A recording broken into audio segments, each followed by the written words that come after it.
সপ্তম শ্রেণীর শিক্ষার্থীবৃন্দ, আসসালামু আলাইকুম। আজকে আমরা শিখব পাটিগণিত অধ্যায় 1.1 3 নম্বর অঙ্কের সমাধান। নিচের সংখ্যাগুলোকে কোন ক্ষুদ্রতম সংখ্যা দ্বারা গুণ করলে গুণফল পূর্ণবর্গ সংখ্যা হবে? ক নম্বরে আছে 147। মানে যদি এরকম থাকে যে কোনো সংখ্যাকে অন্য কোনো সংখ্যা দ্বারা গুণ করলে গুণফল পূর্ণবর্গ সংখ্যা হবে, অথবা ভাগ করলে ভাগফল পূর্ণবর্গ সংখ্যা হবে, তাহলে মৌলিক গুণকের সাহায্যে লসাগু করতে হবে। আমরা 47কে লসাগু করি।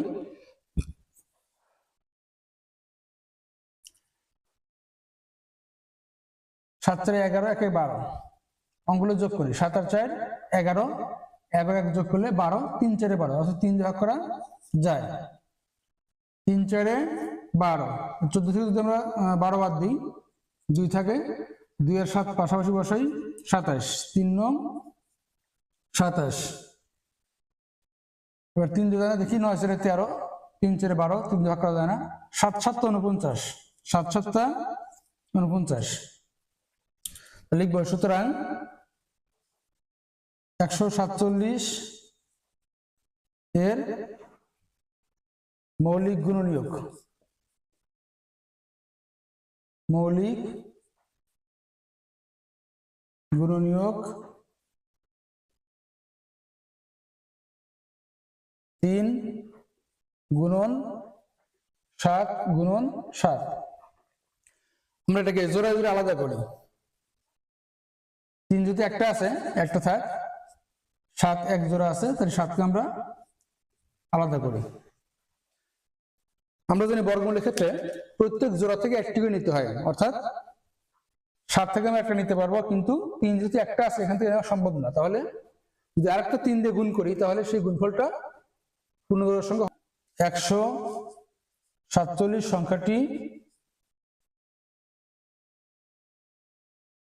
পূর্ণবর্গ নয়, পূর্ণবর্গ সংখ্যা নয়।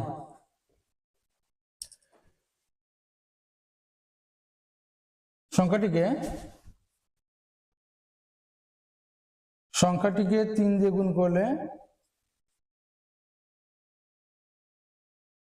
সংখ্যাটিকে 3 দ্বারা গুণ করলে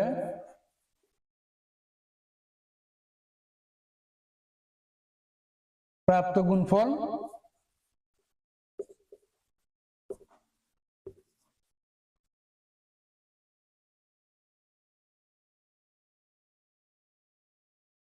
পূর্ণবর্গ সংখ্যা হবে।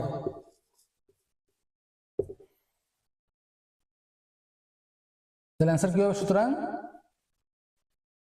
নির্ণয় ক্ষুদ্রতম সংখ্যাটি, নির্ণয় ক্ষুদ্রতম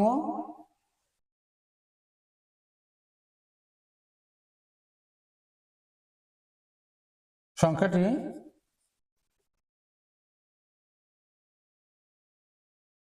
তিন, এটাই অ্যান্সার। একেবারে খ নাম্বার করি। খ নাম্বার আছে 384। এটাকে মৌলিক উত্তর থেকে বিভক্ত করি। যেহেতু লাস্টে 4 আছে, তো 2 ভাগ করা যাবে। 2 1 কে 2, 3 থেকে 2 বাদ দিলে কত থাকে? 1, 1 আর 8 পাশাপাশি বসাই, 1 আর 8 18, 9 দুগুণে 18, 2 দুগুণে 4, আবার সেটা 2 আছে, আবার 2 ভাগ করি, 9 দুগুণে 18, 19 থেকে 18 বাদ দিলে 1 থাকে, 1 আর 2 পাশাপাশি বসাইলে 12, 6 দুগুণে 12, লাস্টে 6 আছে। তো জোড় সংখ্যা, যে কোনো জোড় সংখ্যা থাকলে 2 ভাগ করা যাবে। আবার 2 ভাগ করি, 4 দুগুণে 8, 9 থেকে 4 বাদ দিলে 8 বাদ দিলে 1 থাকে, 1 আর 6 16, 8 দুগুণে 16, 2 দুগুণে 4, 4 দুগুণে 8, আবার 2 ভাগ করি, 2 1 কে 2, 2 দুগুণে 4,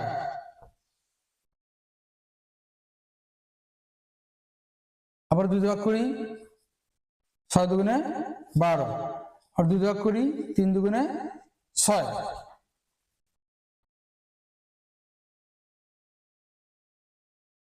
তো লিখতে পারি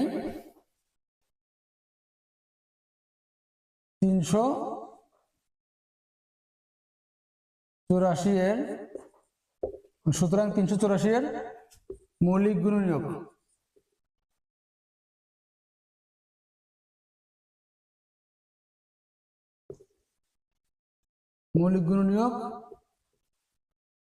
দুই কটা আছে?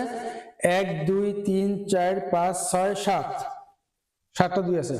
1 2 3 4 5 6 7, 1 2 3 4 5 6 7, 3 আছে কয়টা? একটা। এবার প্রত্যেক জোড়া জোড়াকে আলাদা করি। 2 গুণন 2, 2 গুণন 2, ব্র্যাকেট আটকে দেই।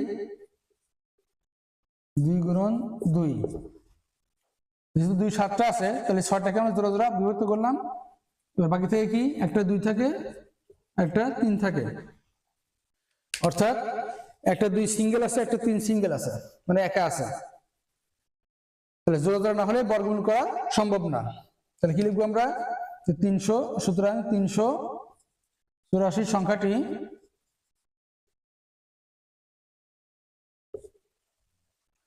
পূর্ণবর্গ নয়, পূর্ণবর্গ সংখ্যা নয়। সংখ্যাটিকে 2 গুণন 3 কত হলো? 3 দুগুণে 6, ভালো লিখতে পারি 2 গুণন 3, একসাথে লিখে দিই। 6 দ্বারা গুণ করলে প্রাপ্ত গুণফল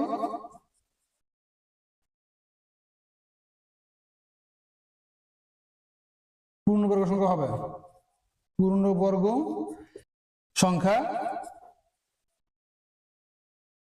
হবে।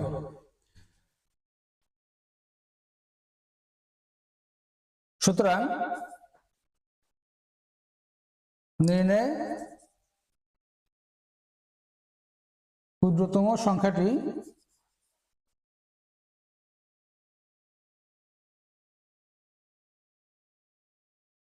6, এটাই উত্তর।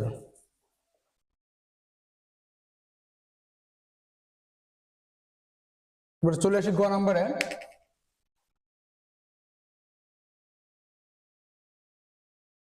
গ নম্বর আছে 1470, 1470কে মৌলিক গুণনীয়কে বিভক্ত করি। 1470 শূন্য আছে, শূন্য বা জোড় সংখ্যা থাকলে 2 ভাগ করা যাবে। 2 ভাগ করি, 7 দুগুণে 14, তারপরে কত আছে? 7, 3 দুগুণে 6, 1 বাসে, 1 আর 0 পাশাপাশি বসালে 10, 5 দুগুণে 10। যেহেতু 5 আছে, হয় 5 দিয়ে অথবা 3 দিয়ে ভাগ করা যাবে। তাহলে 5 আর 3 8, 8 7 15, 3 দিয়ে ভাগ করা যাবে। 3 দুগুণে 6, 7 থেকে 6 বাদ দিলে 1 থাকে, 1 আর 3 পাশাপাশি বসাইলে 13, 3 4 12, 1 বাসে, 1 আর 5 পাশাপাশি বসাইলে 15, 3 5 15, আবার 5 আছে, 5 4 9, 2 11, 5 আছে 9, 9 2 11, অর্থাৎ 3 দিয়ে ভাগ করা যাবে না। 3 4 কত হয়? 12 হয়। মানে 3 দিয়ে ভাগ করার সহজের পদ্ধতি হলো একটি সংখ্যার অঙ্কগুলো যোগ করতে হবে। যোগ করে যদি 3 দিয়ে ভাগ করা যায়, তাহলে এই সংখ্যাটি 3 দ্বারা ভাগ করা যাবে। 5 দিয়ে দিই, 4 5 20, 24 থেকে 20 বাদ দিলে 4 থাকে, 4 এ 5 পাশাপাশি বসালে 45, 5 9 45, 49 আছে, এটার বর্গ সংখ্যা 7 7 49।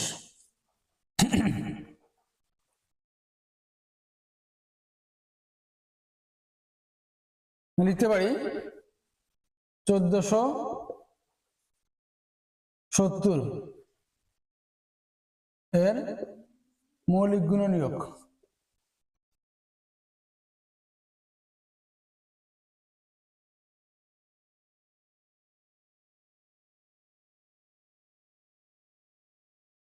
দুই গুণন 3 গুণন 5 গুণন 7 গুণন 7। আমরা প্রত্যেক জোড়া জোড়া আলাদা করি। 2 আছে একটা রাখলাম, যেহেতু জোড়া নাই। 3 একটা আছে, এটাও রাখলাম, জোড়া নাই। 5 একটা আছে, এটাও রাখলাম, জোড়া নাই। শুধুমাত্র এক জোড়া আছে 7। তাহলে 7কে আমরা আলাদা করি। যেগুলো জোড়া নাই সেগুলোর কাজ কি লিখতে পারি? 1470। সংখ্যাটি পূর্ণবর্গ সংখ্যা নয়। সংখ্যাটিকে কি দিয়ে গুণ করতে হবে? 3 দুগুণে 6, 5 6 30, অর্থাৎ 3 5 15, 15 দুগুণে 30, 30 দ্বারা গুণ করলে প্রাপ্ত গুণফল পূর্ণবর্গ সংখ্যা হবে। সুতরাং নির্ণয় ক্ষুদ্রতম সংখ্যাটি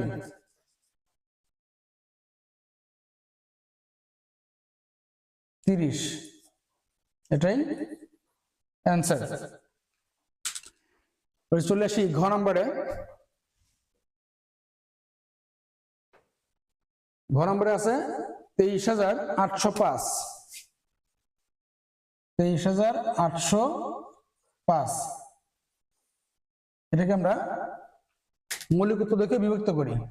সেটা যদি 5 আছে, 8 5 13, 13 3 16, 16 2 18, অর্থাৎ 3 দিয়ে ভাগ করা যাবে। 3 দিয়ে দিই, 3 7 21।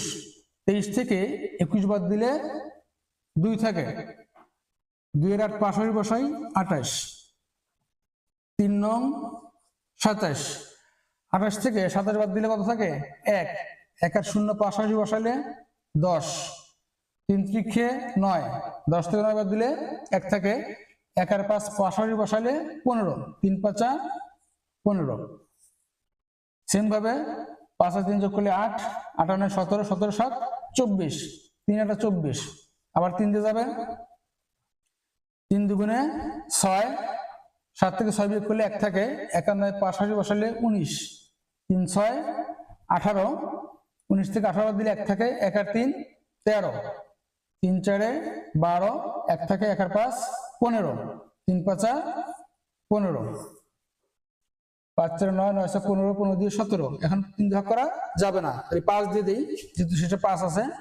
5 5 25, 26 থেকে 25 বাদ দিলে 1 থাকে, 1 আর 4 14, 5 দুগুণে 10, 14 থেকে 10 বাদ দিলে 4 থাকে, 4 এর 5 45, 5 নং 45।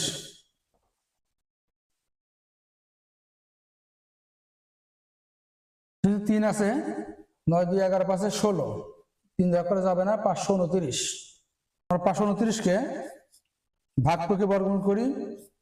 2 দুগুণে 4, 5 থেকে 4 বাদ দিলে 1, 29 থাকে, 2 এর ডাবল নেই আমরা 4, 3 বের নেই, 3 ত্রিক্ষে 9, 3 4 12 0, অর্থাৎ 23 বার যাবে। 529টি সরাসরি বর্গ সংখ্যা, অন্য কোন সংখ্যাতে ভাগ করা যাবে না। 23 23 529 লিখতে পারি। সুতরাং 23,805 এর মৌলিক গুণনীয়ক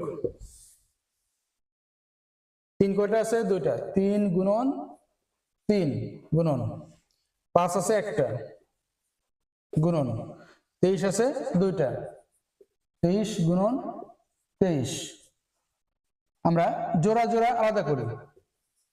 3 গুণন 3 আলাদা করলাম, 5 যেহেতু একটাই থাক।